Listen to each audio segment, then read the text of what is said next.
Welcome, everyone, to Friday's edition of the O's Report. Back right at you again, because you know it's another day, another dollar. I'm all about that money and power. And if you feel me, you holler. If you can't use a coward, G-Modric, you know what time it is. A little bit of masterpiece / true. Now to get to the O's Report. Today's a big day. Today, as everybody can see, I'm in the baseball dig. So that must mean the start of the MLB Playoffs today. And I'm going to start off today by showing everyone here the gray Yankee outfit, which they won't be in today because they're at home. Anybody that understands sports knows that. They'll be in the pinstripes, but I was able to get this jersey from the Goodwill because they didn't want it. And I knew that it would serve huge dividends for what I plan to do with it. So, do you really think this is my team? Do you? Probably. As I look around, as I walk around Bristol, as I ride around everywhere, all you see is the Yankee hats, the Yankee jerseys, everybody talking about the Yankees. But am I a Yankee fan? What does that show you? This is the mighty Gators, and this is O's team. Right back at you with MLB and college football predictions for the upcoming weekend. Like I said, just because I took the baseball, not mean we're going to dive into baseball. And we're going to dive straight in, head first, that is, no pun intended, into the baseball playoffs. First, we'll talk about the one series in the playoffs, probably the one that most everybody's the most interested in. The other three, sort of afterthoughts. And we're going to start with the Yanks and Tigers. We have a huge matchup today, a huge pitching matchup tonight that is, between Justin Verlander, the obvious Cy Young Award winner, possible MVP, against CC Sabathia, the 2009 Cy Young Award winner, when he switched leagues and finished up in the Milwaukee Brewers uniform, who are also in the 2011 playoffs. Verlander comes at you with, well, both pitchers pretty much come at you with the same type of stuff. Heat.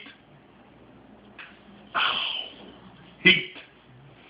Not the heat that you may take a shower with, not the heat that you feel when you put your hand in the oven, but heat coming off the baseball, the peel.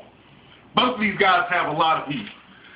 Both guys top out, well, Verlander tops out at 100, CC's in the mid-90s, which is a lot of heat, so pretty much those guys are going to come at you with a power pitching game tonight, and the odds go to me, I'm going towards Justin Verlander because obviously with 24 wins, it's hard to go against that. And you know what? As an early game one prediction, with Justin Verlander going, I'm looking at going with the Detroit Tigers to take an early 1-zip lead, even though the game one is in the Bronx. Now, I've been there before. Wouldn't want to live there. Whose offense you think's better? Got a lot of good offense, both teams. You know, the Yankees, when we talk about offense, we know the Yanks come at you with power to all fields. Home run power, double power. They're an extra base hit team. And it starts with Curtis Granderson, whom I feel if they don't give the American League MVP to Justin Verlander, who will be the American League MVP, and that is Curtis Granderson with 41 big long balls in the season. But it doesn't stop right there. Everybody's favorite A-Rod, he's there. Hopefully his cousin isn't, because you know what that means. He probably shot him up before the game. But a lot more players.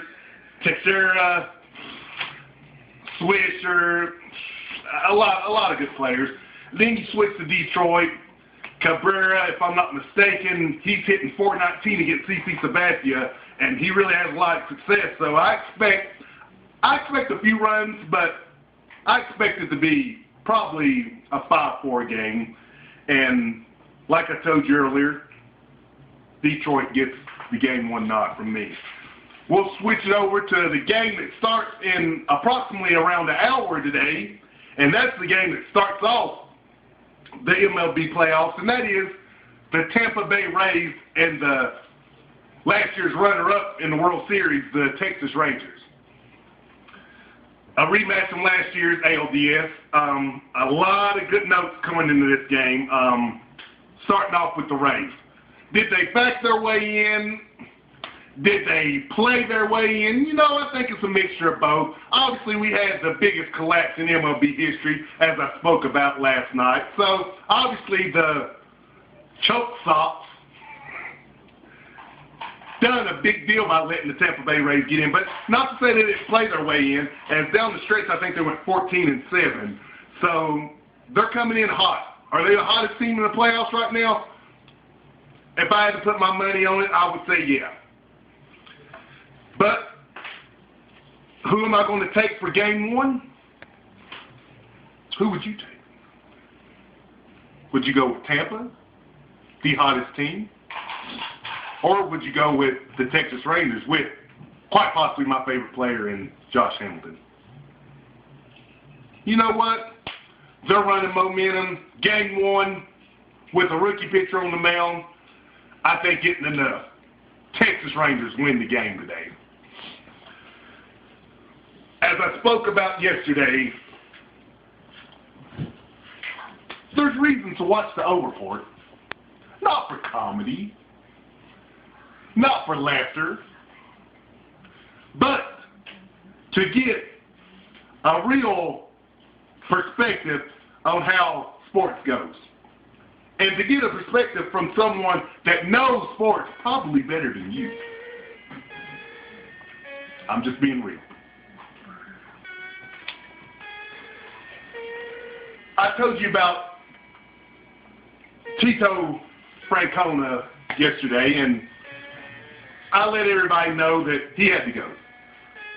And reports today show that Tito Francona is out as Boston Red Sox manager. You got that from the O Report before you got it from the national networks. What does that mean? Tune in to the O's Report for all the latest news. We will also be having video game reviews in that coming future, but right now we're not concerned with that. The point of the show where everybody's interested in the smell of the grills, the smell of beer, the tailgating. And I got some guys out there that know a lot about that, G-Monders and Ronnie Monders. Those guys do a lot of good tailgating, I'm sure, down in Raleigh, although the team's not too good this year. And we will talk about that game here coming up on my predictions as well. But I'm going to give my picks for tomorrow's games. We'll start off with Wisconsin and Nebraska, the Corn-Fed Bowl. I thought bowls started in December, people would say. I didn't think there was bowls early in the season. Yes, today we have the Corn-Fed Bowl. You know what? These two teams ranked in the top 10. I'm going to take that away from them. No SEC caliber teams, obviously, as you see what happens when the SEC plays against those type of teams. This team's from the SEC.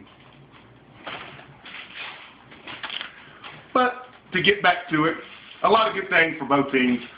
We got Russell Wilson, Jason, NC State transfer, down in Wisconsin, along with Taylor Martinez for Nebraska. Real good quarterback matchup we have for tomorrow between those two teams. But I like what Wisconsin's showing me. Last year's Rose Bowl appearance, last year's Big Ten champions, facing the new, what they're trying to say, cream of the crop in the Big Ten, the Nebraska Cornhuskers, or is it the Big 12?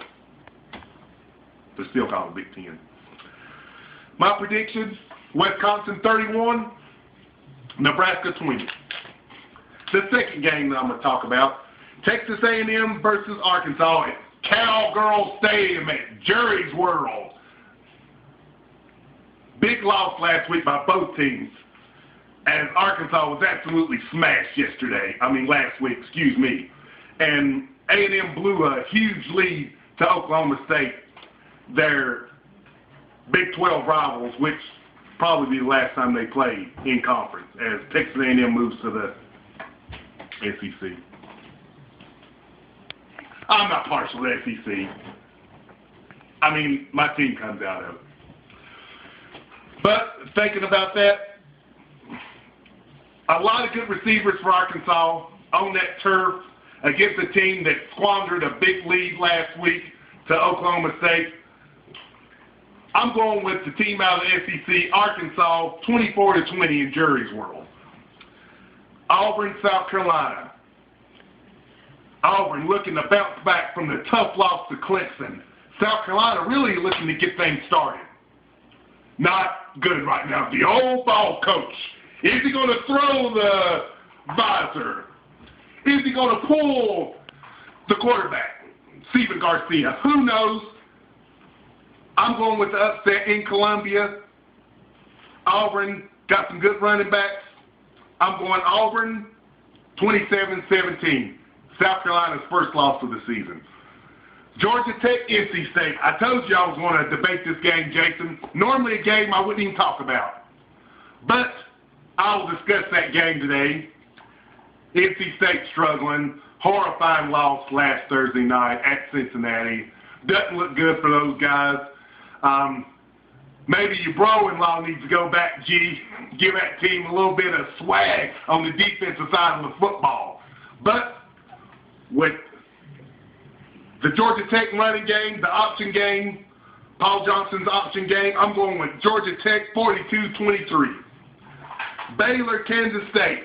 Briefly, I'll discuss Robert Griffin III. Right now, my Heisman candidate's favorite. The guy has thrown more touchdowns than incompletions. And we're not talking about one game. We're talking about 3 games.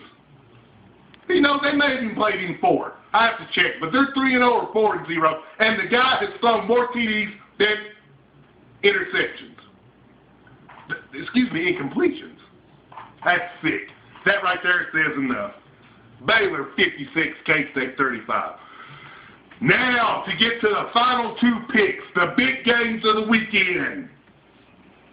Clemson, Tech, Lane Stadium, almost dark.